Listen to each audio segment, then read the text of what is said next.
जय साहब, आप तो एकदम चमकता दमकता है जेम्स निकाले, कहाँ ये सब चक्करों में पड़े, बताइए।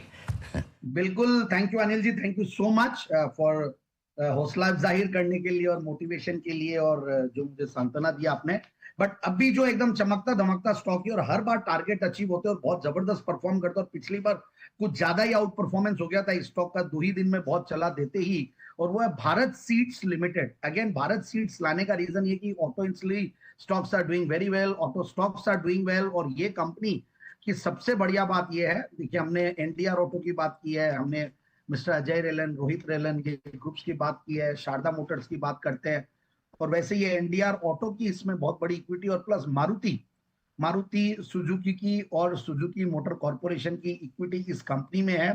तो इस तरीके की पेडिग्री है, 75% शेयर होल्डिंग इस तरीके से जाता है।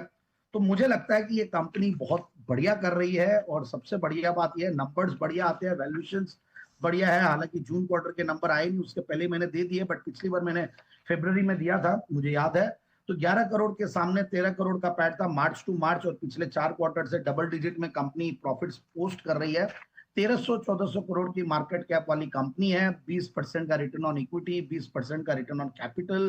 पिछले 3 साल में प्रॉफिट की कैगर भी 26% के लगभग रही है, सेल्स की कैगर भी 22-23% के लगभग रही है, और मारुति का जो अभी नया एक्सपेंशन आ रहा है, तो उससे भी इस कंपनी को बहुत बड़ा फायदा होने वाला है। तो मुझे लगता है कि ऑटो ऑटो इंसुलरीज तो वैसे ही जैन साहब के, जैसे पिछले साल में मैंने 47 स्टॉक्स दिए थे, और वैसे ही हर बार देने में डर यूं नहीं लगता है कि इंडिया में जिस तरीके के नंबर्स आ रहे हैं, मंथली नंबर्स, और इस बार भी बहुत एनकरेजिंग थे, तो ये स्टॉक्स आगे भी काम करेंगे, बिल्कुल बढ़िया करेंगे। तो मेरे हिसाब से भारत सीड्स को बिल्कुल इन लेवल्स पे लेना चाहिए। स्ट्रॉन्ग फंडामेंटल, स्ट्रॉन्ग ग्रुप, और स्ट्रॉन्ग इनफैक्ट मारुति को देती है, इसका ये मतलब नहीं कि दूसरों को नहीं देती है, दूसरों को भी कईयों को देती है, और कुछ टेक्निकल कोलैबोरेशन इनके और भी हैं।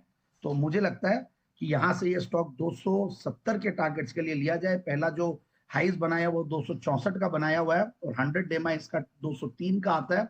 तो बहुत ज्यादा डाउनसाइड रिस्क भी नहीं, और अपसाइड रिस्क इसीलिए, और अपसाइड स्ट्रीम इसलिए बाकी है क्योंकि इसमें ईवी बाई इबिटा मल्टीपल्स या वैल्यूएशंस और ये सब को देखते हुए, और ग्रोथ को देखते हुए, और पैग रेशियो को देखते हुए लगता है कि आगे आने वाले दिनों में पैसा बनना चाहिए, ऐसा हमारा मानना है। तो 275 के टारगेट्स के लिए Bharat seeds. Okay, Bharat seeds ये है वो स्टॉक्स जहां पर 270 के लक्ष्य के लिए जैन साहब की तरफ से निवेश की राय। ऑटो स्पेस की ये कंपनी, और ये ध्यान रहे सिर्फ मारुति के लिए नहीं, बाकी सबके लिए भी सीट्स बनाती है। जैन साहब सबके लिए बनाती है सीट्स। हाँ बिल्कुल बनाती है सर, बिल्कुल बनाती है, बहुत सारे, और प्लस बहुत ही बेहतरीन प्रोमोटर बैकग्राउंड वाली कंपनी है। और इस प्रोमोटर्स की सारी कंपनियां, एनडीआर ऑटो बोल लीजिए, और पास्ट में सेपरेशन हुआ था 2022 में, एनडीआर मतलब रोहित रेलन साहब और अजय रेलन साहब का। तो उसके बाद शारदा मोटर्स भी अच्छा कर रही है, वो भी बहुत बढ़िया कर रही है, और एनडीआर ऑटो भी बहुत बार फीचर किया हुआ है। बिल्कुल सर। ऑलराइट, चलिए, तो भारत सीट्स रखिएगा नजर, लेकिन एल एंड टी इसको